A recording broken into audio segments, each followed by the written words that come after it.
Receba aqui o nosso abraço também e tantos outros irmãos, porque o tema hoje é muito especial. Dai gratuitamente o que gratuitamente recebestes. O que significa? Por que Jesus nos deixou essa mensagem? Vamos entender por quê, aonde, como que essa mensagem ela foi proferida?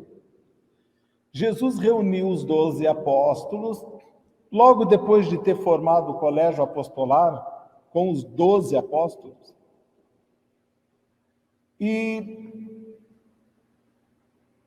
para que a mensagem do Evangelho ela seguisse um plano mais rápido, porque ele sabia que o tempo que ele estaria no planeta era um tempo curto, relativamente, para a missão dele. Então ele reuniu os discípulos e enviou de 2 em pares para pregar o Evangelho. E conta o evangelista Mateus que Jesus os empoderou com dons de cura, dons de palavra, com dons espirituais. Que Jesus, é possível fazer isso, né? Eles já tinham, obviamente, antecedentes mediúnicos, mas alguém com o quilate da superioridade espiritual de Jesus poderia operar um despertar dessas faculdades.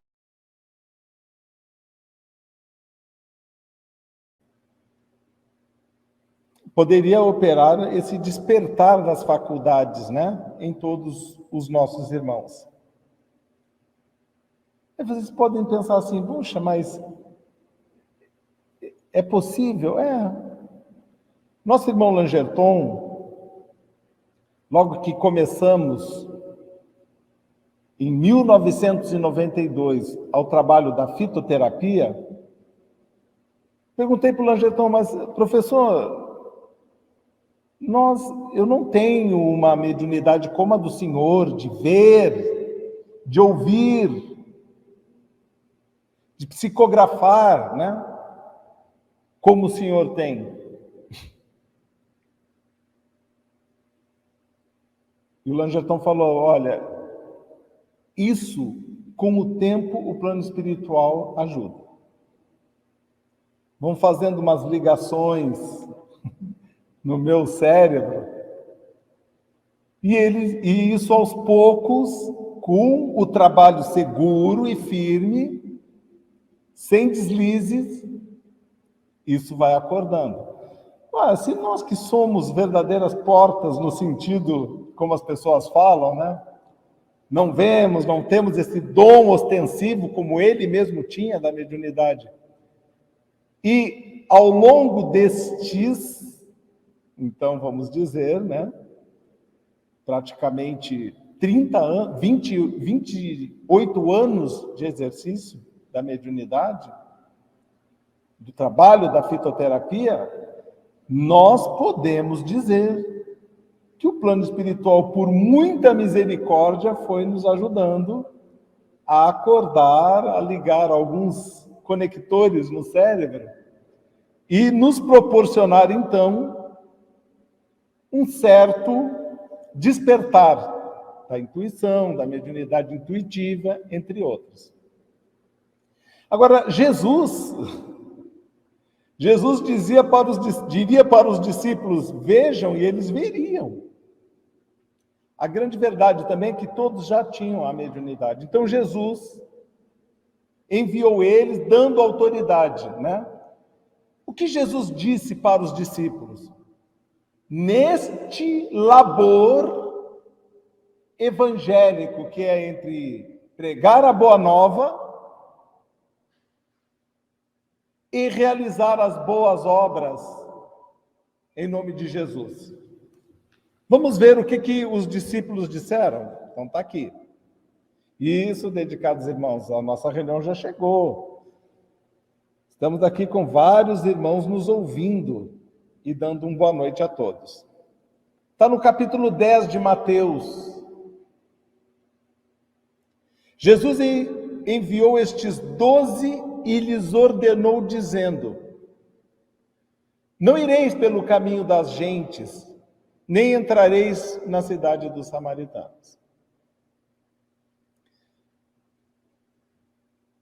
Vamos lá, Jesus já começou a dar orientação. Eu vou pegar a passagem quase completa do capítulo 10 dessas orientações, porque elas são elas resumem praticamente o capítulo inteiro. Então a gente vai ler um parágrafo e outro, um versículo e outro, e vamos aqui elucidando.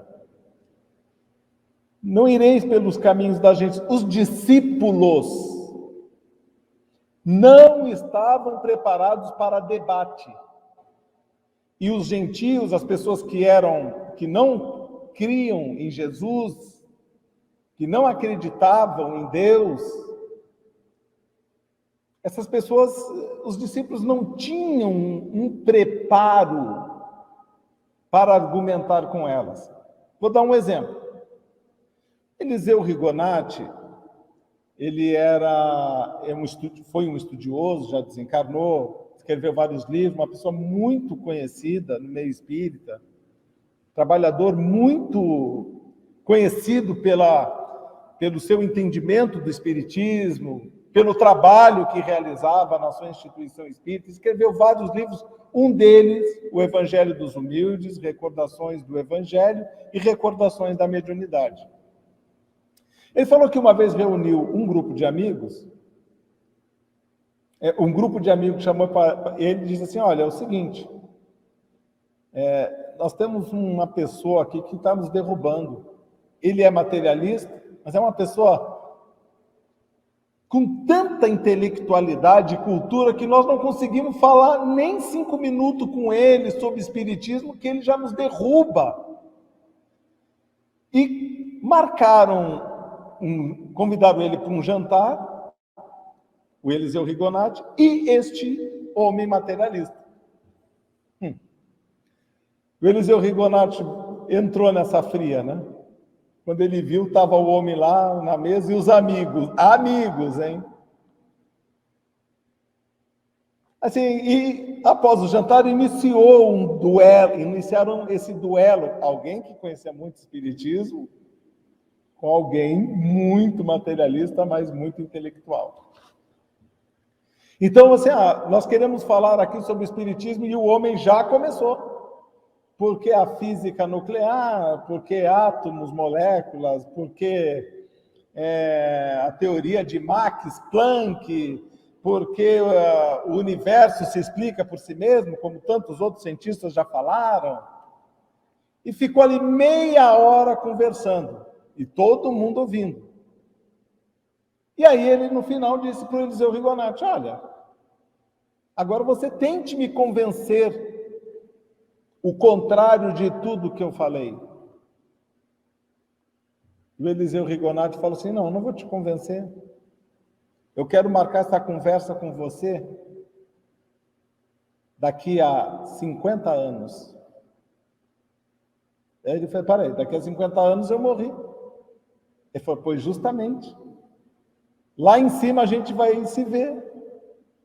E você não vai poder dizer que o espiritismo não existe, porque você vai estar vivo. Eu não vou conversar com você agora. Todo mundo ficou surpreso. Não tem debate. A sua cultura, o seu conhecimento, o seu entendimento, né? Ele é o suficiente para você. Então, para mim, basta os argumentos e o conhecimento que eu tenho. Pois bem, dedicados irmãos, 10 anos depois o homem morreu. E na reunião mediúnica do Eliseu Rigonati, eis que o homem aparece lá. Estavam lá, conversando, os espíritos se manifestando. Daqui a pouco o homem aparece assim: olha, eu só vim aqui para dizer que você estava com a razão. Não precisou 50 anos para eu entender que a vida continua. Obrigado, meu irmão, pela oportunidade que você me deu de reconhecer que eu realmente, toda a ciência que eu tinha não me ajudou a chegar neste mundo espiritual. Eu precisava mesmo de Deus e de Jesus. Então os discípulos não tinham como debater com esses homens incrédulos. Por isso Jesus disse, então, mas só que Jesus, muito sábio, requisitou um homem de cultura para ir ao encontro destas gentes, dos gentios, vamos falar assim, né? Que eram as pessoas que não faziam parte do judaísmo, que foi Paulo de Tarso. Ele era um doutor da lei que se converteu ao cristianismo. Um homem de cultura, e aí a argumentação dele era muito grande. Ainda falando sobre esse tema cultura, no livro Paulo e Estevão tem aquele célebre debate de Estevão, o convertido, né, e Paulo, e Saulo de Tarso, que depois se tornaria Paulo. Todos lembram? Quem não leu o livro Paulo e Estevão, leiam. São só 600 páginas. Não sofram. Nós já lemos 20 vezes esse livro. Só o discurso de Estevão pode fazer com que a gente deixe todas as obras para trás. Só fique com o discurso de Estevão, lá, diante de Paulo de Tarso. Ele fez 2 discursos. Um, pregando o evangelho, lá na Casa do Caminho, e o outro no Sinédrio para se defender das acusações. Mas nesse discurso da Casa do Caminho aconteceu algo muito especial. Saulo estava lá, doutor da lei, querendo fazer a justiça com as próprias mãos. Quem é o homem que está falando que Jesus é maior que Moisés? O carpinteiro, como eles diziam. O homem culto, culto, dizia Saulo. Esses homens que não conhecem, ignorantes, como ousam falar assim das Escrituras? E ele foi lá. Está lá no livro Paulo e Estevão. E Estevão deu uma aula de história das Escrituras. Já intuído, né? Pela ação espiritual. Quando chegou, terminou a locução, Saulo estava ali. Uma mulher, uma mãe, apresentou uma criança surda e muda para ela. Falou, minha filha surda, muda. E estendeu para Estevão.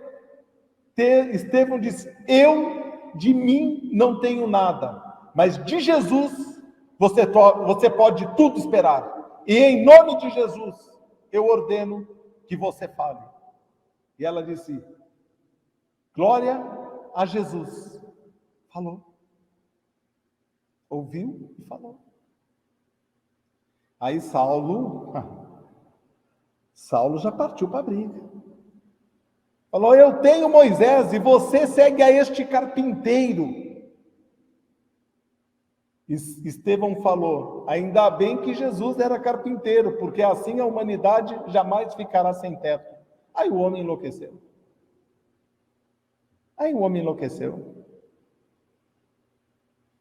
Quis partir para a briga, mas aí desafiou ele para ir ao Sinédrio.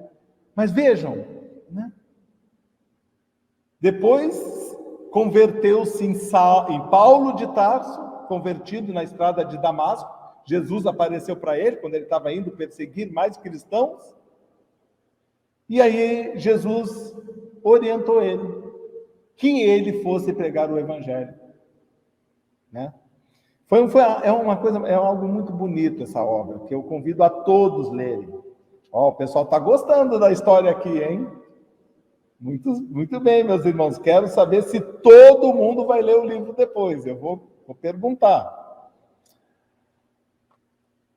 Então, dedicados irmãos, aqui Jesus está dizendo para os discípulos, mas irem antes as ovelhas perdidas da casa de meu pai. Porque eles sim levariam consolo. Como? Indo e pregando, dizendo, é chegado o reino de Deus. Forte isso, né? Porque aqueles povos esperavam por todas as revelações proféticas que em 2000 anos vieram antes de Jesus. Todas as vozes proféticas na Palestina falavam da vinda do Messias, do Salvador, e Jesus mandou os discípulos pregarem. Vão e dizem que chegou. Eu cheguei. Chegou o reino dos céus, é agora o momento. Agora é que vem as recomendações. Para aí, só que tem um detalhe. Curai os enfermos. Podem fazer isso, né? Limpai os leprosos. Vejam, o que Jesus estava pedindo para eles fazerem. Curar enfermos, limpar leprosos, ressuscitai os mortos. Para aí vocês vão... Muitas pessoas já me perguntaram isso. Jesus mandou ressuscitar os mortos. Mas, na falta, vamos falar sobre isso aqui, na falta de como Jesus explicar que uma pessoa não morre, que, por exemplo, quem está em coma, se fosse na época de Jesus, está morto, né? Se você trouxer uma pessoa que está em coma na época de Jesus à vida, a pessoa dizia que estava ressuscitando. E nós estamos só reanimando. Jesus fez boas ressuscitações, né? Perdão, 3 ressuscitações. Lázaro, a filha de Jairo e o filho da viúva de Naim. Essa parte do evangelho da ressurreição, né, do filho da viúva, estava passando aquele cortejo fúnebre, vocês imaginem a cena. Passando um cortejo fúnebre, pessoas chorando, que Jesus sabia que aquela criança não estava morta. Estava letárgica, em coma profundo. Jesus disse, pare. Tocou no caixão e disse, levanta-te. A pessoa acordou, sinceramente, eu acho que todo mundo saiu correndo. Só o pai que ficou ali, e a mãe. Ele acordou a pessoa. A filha de Jairo, a mesma coisa. Ele disse, ela dorme. Ela não morreu, ela dorme. Ela foi lá, trouxe a criança, entregou para o pai. Ficou aquela coisa impressionante. E Lázaro, quando morreu, ele disse a mesma coisa. Quando morreu. Quando deram a notícia que Lázaro estava morto, foram avisar o seu amigo morrer. Ele falou, não, ele não morreu, ele está dormindo. E ficou andando ainda mais 4 dias antes de vir acordar Lázaro. Se não saiu correndo para ir a Betânia, lá onde estava Lázaro sepultado. Ele, não, vou lá, fica tranquilo. Já ligando, né? Já vendo Lázaro, né? Já vendo Lázaro. Vocês vão perguntar para mim, mas Jesus viu, isso é uma visão à distância. Eurípides Barçanufo tinha essa mediunidade impressionante. Né? Uma vez ele deu um remédio para uma pessoa foi buscar o remédio, um jovem, né? Foi buscar o remédio para a mãe, e aí ele chegou, olhou, estava indo no meio do caminho, falou, esse negócio aqui não vai curar nada, e deixou no rio, deixou lá numa pedra no rio, ficou ali passando o tempo, chegou em casa, a mãe diz, mas cadê o remédio que eu pedi para você pegar? Ela falou, pelo amor de Deus, esse remédio eu não posso ficar. Ele falou, não. Foi lá em Eurípides Barçanufo de novo. Quando ele chegou no Eurípides Barçanufo, falou: eu vi onde você deixou o remédio, pode ir lá buscar ele, está na pedra, assim, assado. Eurípides, como é que fala com um homem desse? Como é que conta uma história atravessada para ele, né? Ele tinha essa visão à distância. E tinha uma mediunidade de bicorporeidade única. A senhora estava tendo um parto a 10 quilômetros de distância e a criança estava invertida. Ou seja, não ia conseguir ter um parto normal. Ou sem uma ajuda especializada. Mandou o marido ir lá buscar o Eurípides Barçanufo. O marido montou no cavalo e foi correndo. Só que 10 quilômetros a cavalo, para quem está ali naquela situação, é muito tempo, ida e volta. Quando o homem saiu, dobrou a esquina, Eurípides estava na frente da mulher materializada. Vamos ajudar essa criança a nascer. Ajudou a criança, fez o parto. Quando o marido chegou no colégio sacramentano, lá no colégio Allan Kardec, Eurípides estava recebendo ele: volta para casa, meu irmão, a sua esposa deu à luz a uma linda criança. Ele falou: mas Eurípides, eu saí de lá agora. Ele falou: não pode ir lá. Aí, quando ele chegou em casa, a esposa ainda chamou a atenção dele. Você demorou, Eurípides chegou aqui. Já estou aqui com a criança, felicidade. Então, quando ela disse: vai chamar Eurípides, Eurípides já sentiu o chamado. E em desdobramento, respondeu imediatamente. Isso é uma mediunidade. Isso é uma mediunidade.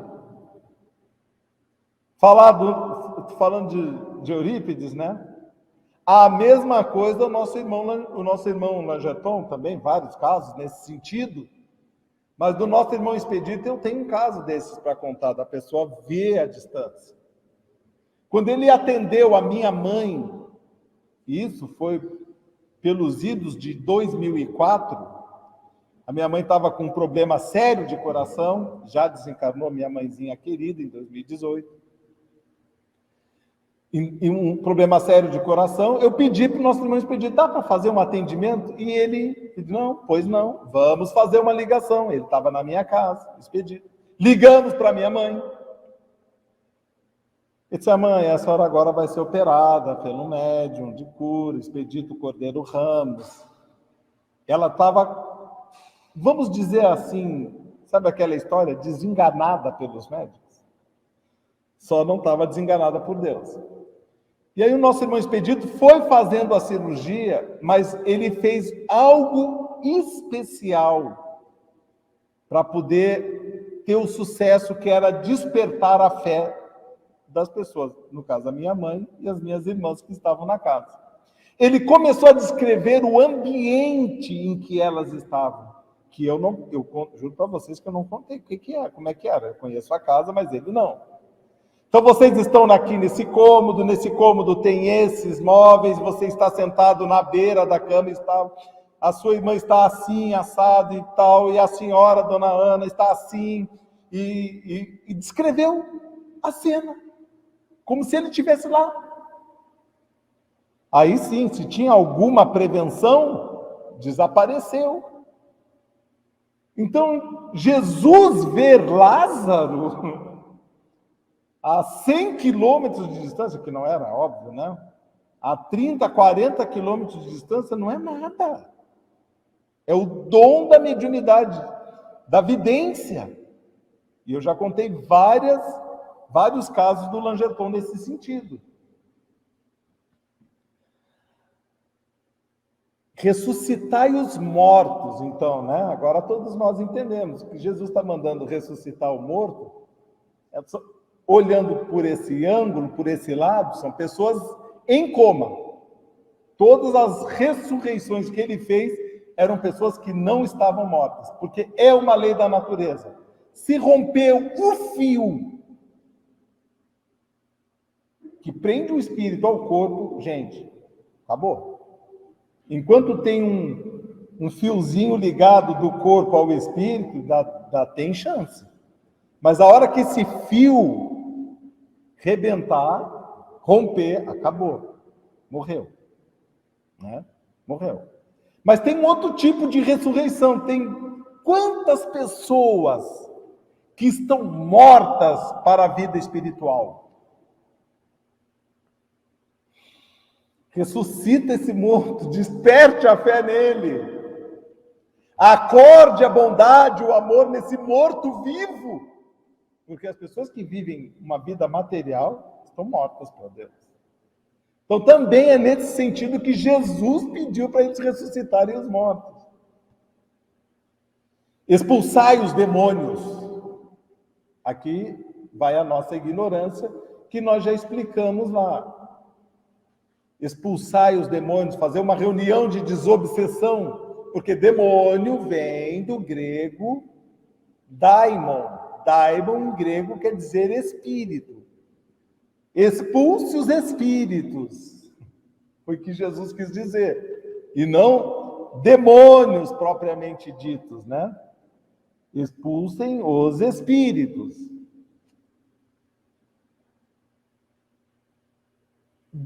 E por fim, de graça recebestes, de graça dai. Aqui é que está o problema. Ou a solução, né? O problema para os charlatães, para os enganadores, para os exploradores. Aqui que está o problema. Porque nós temos que falar uma coisa aqui para todos, que é uma lei da doutrina espírita, que Allan Kardec vai dizer. Agora aqui eu vou até antecipar aqui um item que Allan Kardec deu no item número 8 do Evangelho segundo o Espiritismo. Quem conhece as condições em que os bons espíritos se comunicam, sabem a repulsão que eles sentem por tudo que é de interesse egoístico. E sabe quão pouca coisa se faz mister para que eles se afastem. Jamais poderá admitir que os espíritos superiores estejam à disposição do primeiro que apareça e os convoque a tanto por sessão. Allan Kardec. O simples bom senso repele semelhante ideia. A mediunidade séria, diz ele ainda no item 9, não pode ser senão, não pode ser e não o será nunca uma profissão. Por quê? Ele vai explicar aqui. Não só porque se desacreditaria moralmente, identificada para logo com os ledores de sorte, como também porque um obstáculo a isso se opõe. Qual é o obstáculo? É que se trata de uma faculdade essencialmente móvel, fugidia, imutável, com cuja perenidade, pois ninguém pode contar. Como é que eu vou estabelecer o uso da minha mediunidade para o meu sustento, para tirar algum proveito, se os espíritos se afastam de pessoas que têm esse egoísmo e esse interesse material? Pelo fato de ser mediunidade, a ação dos espíritos, eu preciso deles. Agora, se um bom espírito não chega perto de mim, e só bom espírito consegue fazer boas obras, a árvore má não pode dar bons frutos, nem a má e nem a boa dar maus frutos, foi o que Jesus disse. Eu preciso da assistência dos bons espíritos, mas eles não estão do lado de pessoas que se aproveitam desse dom. E aí é que acontece um problema, dedicados irmãos. A pessoa até nasce com a mediunidade, com o dom da mediunidade, ela começa a ganhar com isso, seja financeiramente, dinheiro, seja qualquer outro tipo de ganho que ela possa almejar, facilidades, privilégios, seja onde for, qualquer pagamento é uma retribuição dessas condenada por Jesus. Qualquer tipo de pagamento. Não precisa ser exclusivamente financeiro, toma aqui por isso, qualquer outro tipo de pagamento. uma colocação num emprego, numa situação, seja ela qual for, um benefício usado pelo dom da mediunidade. Por quê? Espírito superior, ó, tá fora, abandonou. Mas aí é que vem. Uma outra entidade assume esse lugar. Porque a pessoa está ali com o dom. Só não tem um bom espírito ajudando. Tem um mau espírito. E aí é que começa o problema. Porque aí a pessoa, das duas umas, né? Quando não tiver a presença de uma entidade espiritual, muitas pessoas são tentadas a inventar, a mentir, fingir. E eu conheci uma jovem que tinha o dom da mediunidade, e ela foi numa instituição espírita, e depois ela veio falar para mim, que ela estava dentro do centro espírita numa reunião, e a pessoa que estava incorporando, dizendo que estava incorporando o espírito, foi atender e ela disse: você não tem espírito nenhum contigo. O que você está fazendo aqui? Falou, com coragem, obviamente. É óbvio que foi expulsa, né, da instituição. Porque ela viu que não tinha nenhuma entidade e a pessoa estava mentindo e fingindo isso lá dentro. É verdade. Vou falar do Langerton.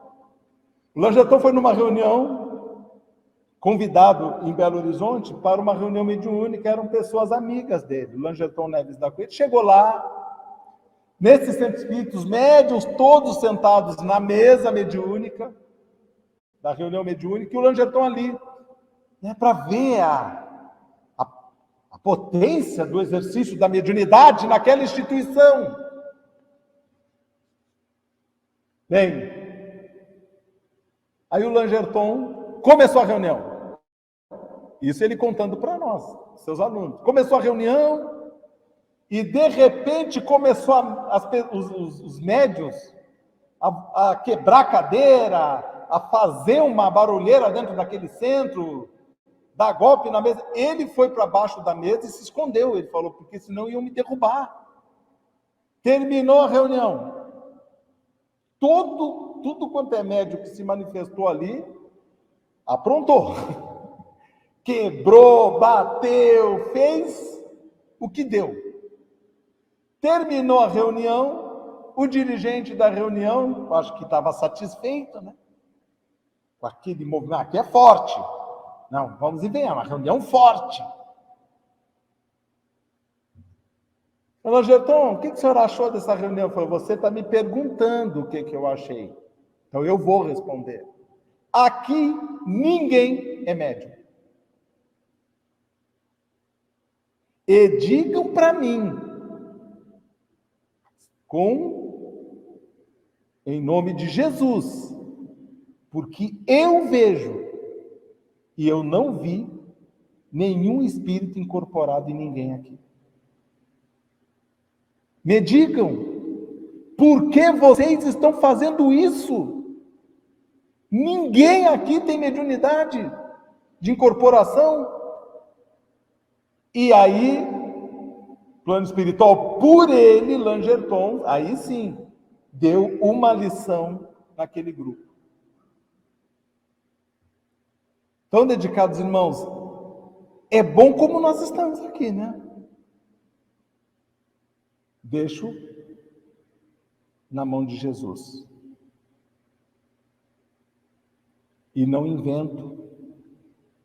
Não invento normas, que isso é um problema, né? Regras. Daqui a pouco vocês vão ver como aconteceu lá na Guiana Francesa, em 1979. 900 pessoas se suicidaram tomando um suco de uva envenenado, mas tomaram aquilo. Porque alguém mandou. Não, vamos nos libertar, vamos fazer uma oposição a esse mal, tomem isso aqui, vamos morrer e mostrar para as pessoas. As pessoas tomaram e morreram. É a história do pastor Jim Jones. que fundou a seita o Templo do Povo. Em 1979 isso aconteceu. Uma verdadeira tragédia, mas por conta desse fanatismo, dessa fascinação. E também tem um outro detalhe, que ainda não é mais a questão das curas espirituais, que também Jesus, ele repreende muito isso, né? Mas vamos falar do Langerton, que trabalhou com a fitoterapia. Trabalhou 42 anos, aposentou e viveu para o espiritismo e não do espiritismo. 42 anos de trabalho para depois aposentar. Então, quando nós vemos uma pessoa que não trabalha, não está aposentado, não trabalha e faz muita coisa no espiritismo, a gente tem que ficar preocupado. Da onde está saindo? Porque milagre não existe. A multiplicação dos pães é para poucos.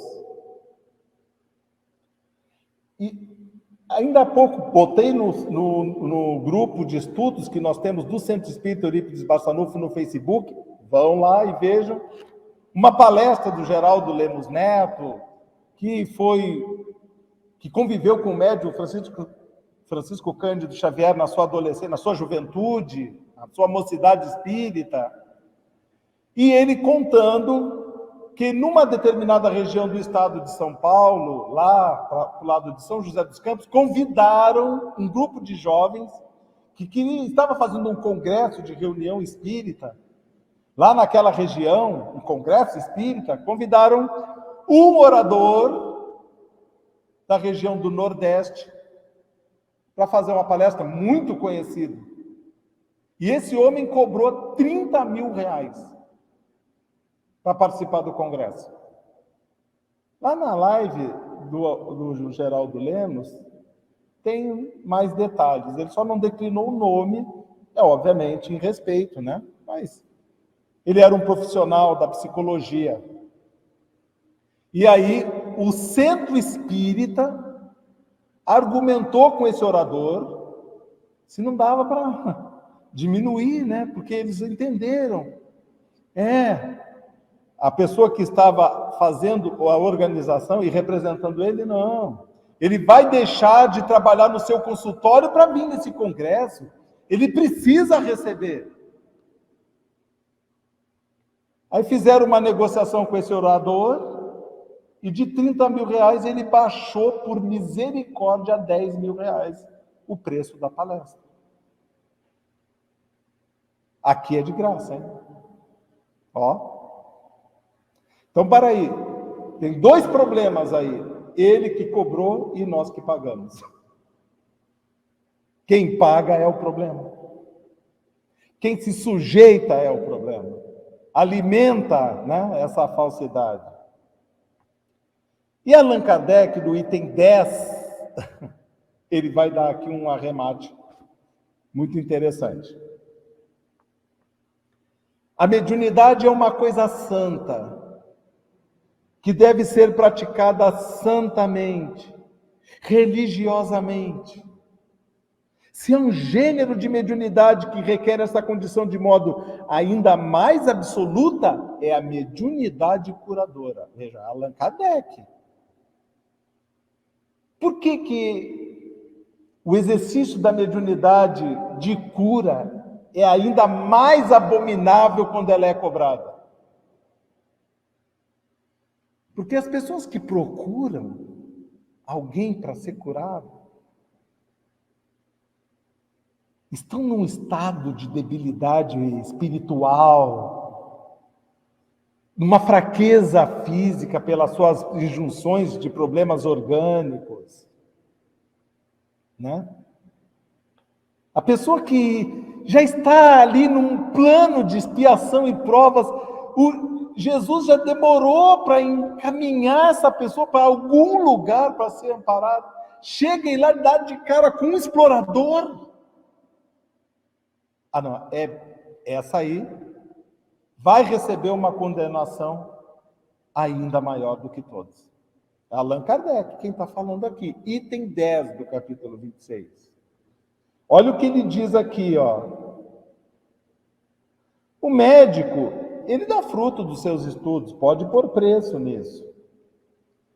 O magnetizador dá seu próprio fluido. Nós não temos hoje a terapia oriental, os acupunturistas, né? Esses terapeutas, eles são tidos como magnetizadores, mas fazem faculdade para isso, estudam para isso, despendem tempo para isso, investem. É um exercício, é a esse tipo de magnetizador que Allan Kardec está falando. Não tem, porém, o magnetizador por vezes sua própria vida, podem pôr preço. O médium curador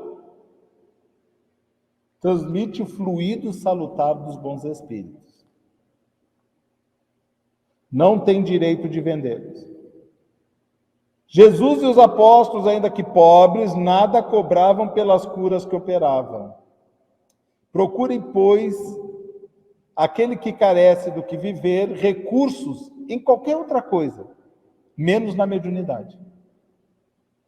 Não lhe consagre, se assim for preciso, senão o tempo de que dispor materialmente. Então está aqui, ó, a questão do médico que nós falamos. Ué, você tem que trabalhar, trabalhe. Não tem problema nenhum. Ah, mas e como é que eu prego o evangelho? Não prega. Não prega. Deu o exemplo. Jesus, vamos falar de Jesus. Jesus trabalhou dos seus 12 anos, vamos dizer, da sua infância, está lá no livro Humberto de Campos, A Boa Nova, Jesus e o Precursor. Ele trabalhou dos 10, 12 anos até os 30 anos, na carpintaria com seu pai. Ué, qual o problema? Por que nós não podemos trabalhar? Temos que viver do espiritismo? Não. Chico Xavier trabalhou 30 anos. Vocês já viram o acervo do médium Francisco Cândido Xavier? 410 livros, 19 livros psicografados. Quantos milhões de cópias tem esses livros? E ele doou os direitos autorais de todos os livros que ele psicografou para instituições espíritas. A maior parte das instituições é a Federação Espírita Brasileira. Todos. E ele teve que fazer isso em cartório. Por quê? Ele era...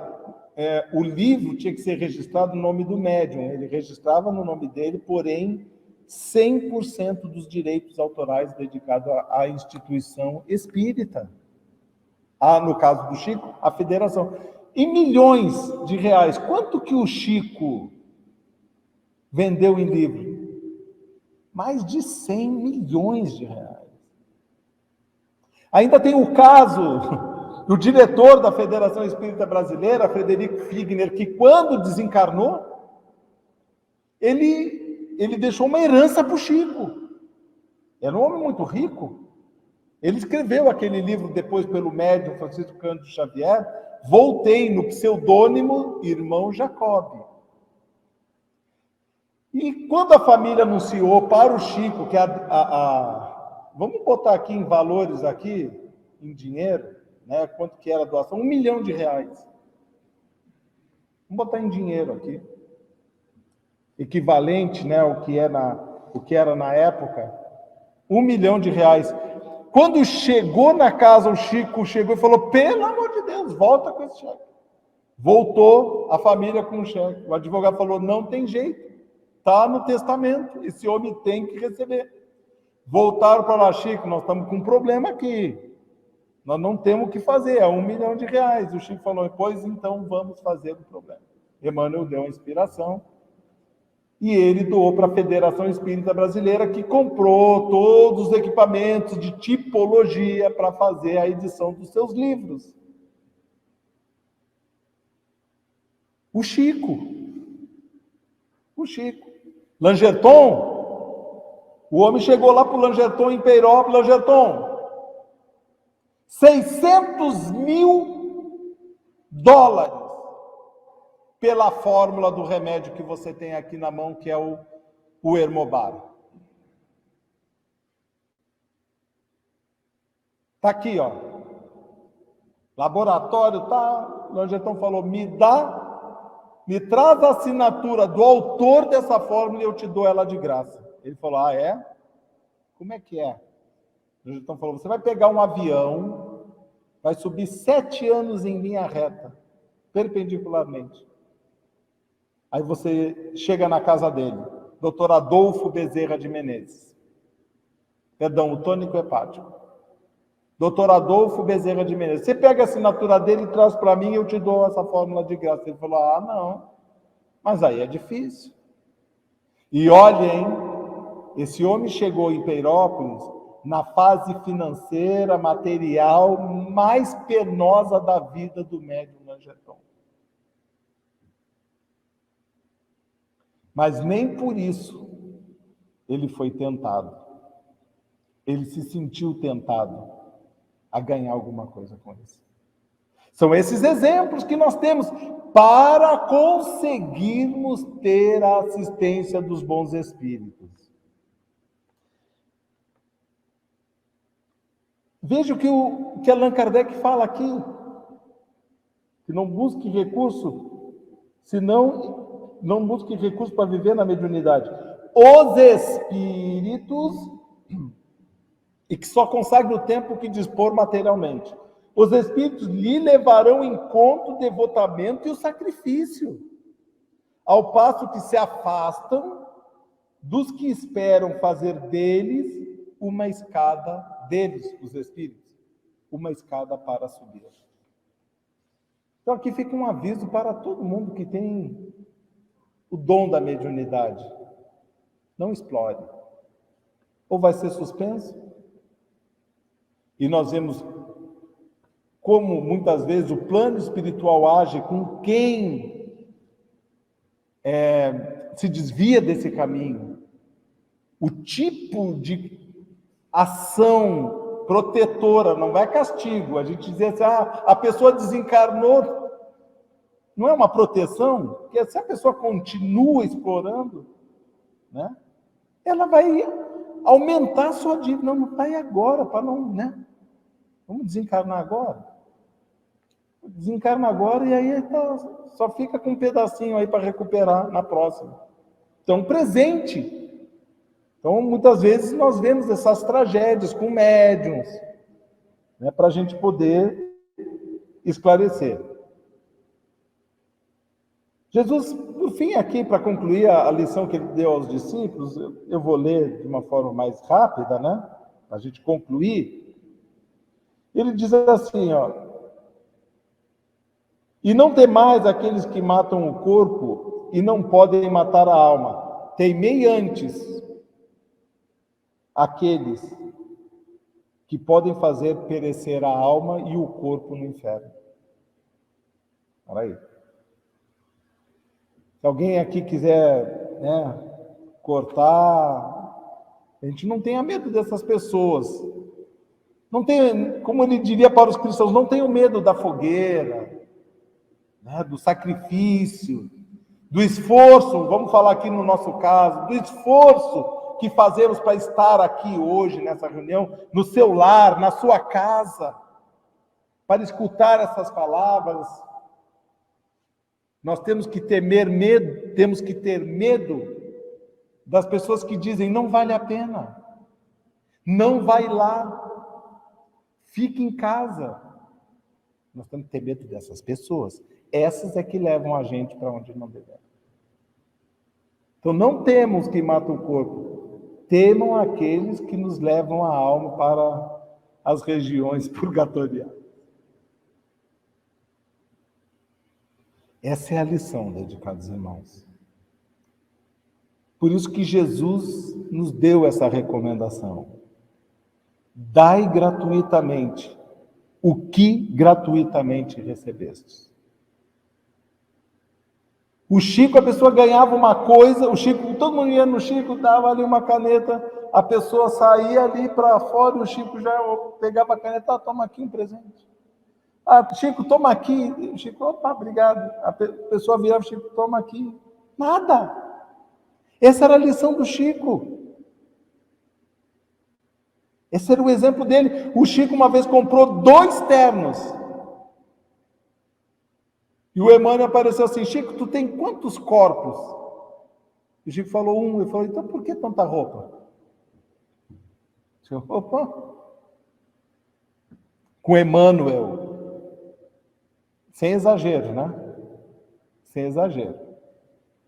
O Emmanuel, ele estava ali para corrigir a postura daquele médium, orientar e passar as lições que todos nós sabemos. Pois bem, dedicados irmãos, são dons espirituais, né? São dons espirituais e que a gente tem que preservá-los, e aí precisamos sempre da ação dos bons espíritos. Pois bem, dedicados irmãos, nós vamos nos despedindo então de todos, para começar agora o atendimento fitoterápico, que é a segunda parte dos nossos trabalhos. Que Deus abençoe a todos que aqui estamos. Muita paz, dedicados irmãos.